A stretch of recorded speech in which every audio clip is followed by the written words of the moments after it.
एक छोटे से गांव, सादगी और संघर्ष भरी जिंदगी। कहानी शुरू होती है एक छोटे से गांव में जहां बहुत से लोग गरीब हैं। गांव में हरी लाल नाम का एक आदमी रहता है। हरी लाल ईमानदार, मेहनती और सपनों के प्रति सजग है। हरी लाल का सपना था कि वो गरीबी के बंधन तोड़कर अपने परिवार को एक अच्छी जिंदगी दे सके, लेकिन हालात हमेशा से उसके खिलाफ रहे। पिता के निधन के बाद पूरे घर की जिम्मेदारी उसी के कंधों पर आ गई थी। खेत में काम करते हुए, पसीना पोंछते हुए, मन में भगवान से, हे ईश्वर, मेरी मेहनत का फल मुझे जरूर देना, ताकि एक दिन मैं अपने बच्चों को अच्छे कपड़े, अच्छी शिक्षा दूंगा, वो सब कुछ दूंगा जो मुझे कभी नहीं मिला। हरी लाल दिन रात मेहनत करता है, लेकिन आमदनी कम होने के कारण उसे कभी कभी एक वक्त का खाना भी मुश्किल से मिलता है।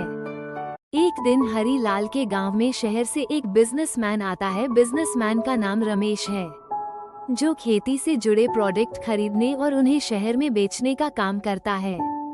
रमेश हरी लाल से, तुम्हारी मेहनत देखकर लगता है कि तुम कुछ बड़ा कर सकते हो, क्यों न तुम मेरी कंपनी के लिए सीधा सप्लाई का काम संभाल लो। मेहनत ज्यादा होगी, लेकिन पैसा भी अच्छा मिलेगा। हरी लाल कुछ सोचकर जवाब देता है, मुझे काम का अनुभव तो नहीं है, लेकिन अगर मेरी मेहनत से कुछ हो सकता है तो मैं तैयार हूँ। हरी लाल रमेश के साथ काम करना शुरू करता है। हर सुबह वह गांव के किसानों से ताज़ा सब्जियां और फल खरीदता है और उन्हें शहर के बाजार में बेचने जाता है। हरी लाल की दिनचर्या अब पूरी तरह बदल गई थी। सुबह 4 बजे उठना, काम में लगना और देर रात तक मेहनत करना उसकी आदत बन गई थी।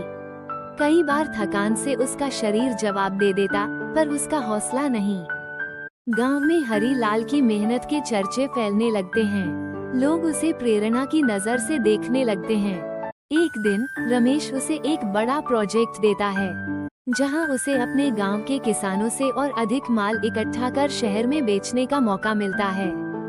रमेश प्रोत्साहित करते हुए, हरी लाल, इस बार बड़ी मात्रा में माल इकट्ठा करो, अगर ये सफल हो गया तो तुम्हारी कमाई दोगुनी हो जाएगी।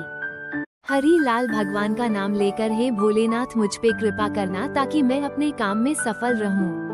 प्रार्थना करने के बाद हरी लाल रमेश को कहता है, मैं पूरी कोशिश करूंगा साहब, ये मौका मुझे अपनी गरीबी से ऊपर उठने का रास्ता दिखा सकता है। हरी लाल अपने सारे किसान भाइयों को कहता है, मेरे साथियों, मेरी मदद करें और मेरे सामान को इकट्ठे करने में मेरी सहायता करें। सभी किसान कहते हैं, हम आपके साथ हैं, आपको चिंता करने की कोई जरूरत नहीं है, हम सब आपके साथ हैं। सभी लोग मेहनत करके सामान इकट्ठा कर अपनी प्रोजेक्ट कंप्लीट कर लेते हैं।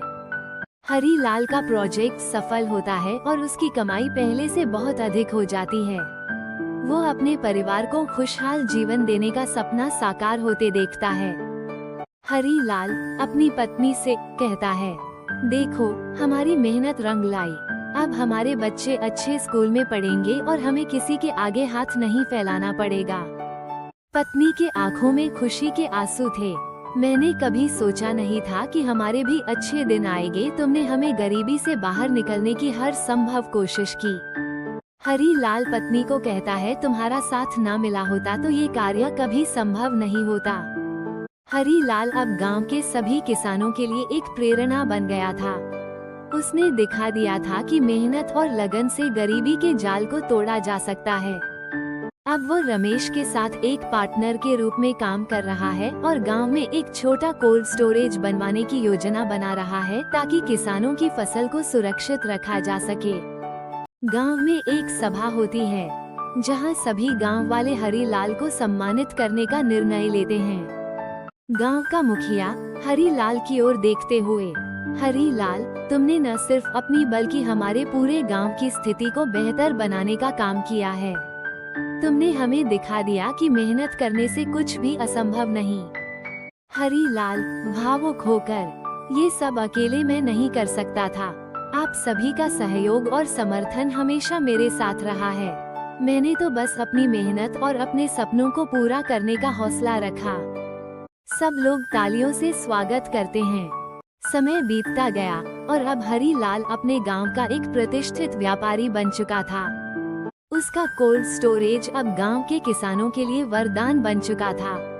जो किसान कभी गरीबी से जूझते थे, अब अपनी मेहनत का पूरा फल पा रहे थे। के महत्व के बारे में बताता है कि जीवन में शिक्षा सही और गलत को समझने में सरल बनाता है और यह भी सिखाता है कि जिंदगी में मेहनत का कोई दूसरा विकल्प नहीं होता है।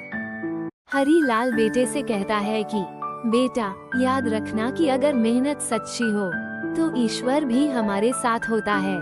गरीबी कोई अभिशाप नहीं, बस एक चुनौती है। अगर इंसान ठान ले तो कोई भी मुश्किल उसे आगे बढ़ने से रोक नहीं सकती। बेटा, पिताजी, मैं आपकी तरह ही मेहनती और ईमानदार बनना चाहता हूँ। आपने जो सीख दी है उसे मैं हमेशा याद रखूंगा। ये कहानी हमें सिखाती है कि परिस्थितियाँ चाहे कैसी भी हों, मेहनत और संकल्प से हम हर मुश्किल का सामना कर सकते हैं। गरीबी हमें हरा नहीं सकती, अगर हमारे पास अपने सपनों को हासिल करने की लगन हो। वीडियो पसंद आया तो लाइक एंड कमेंट करें और सब्सक्राइब करना न भूलें।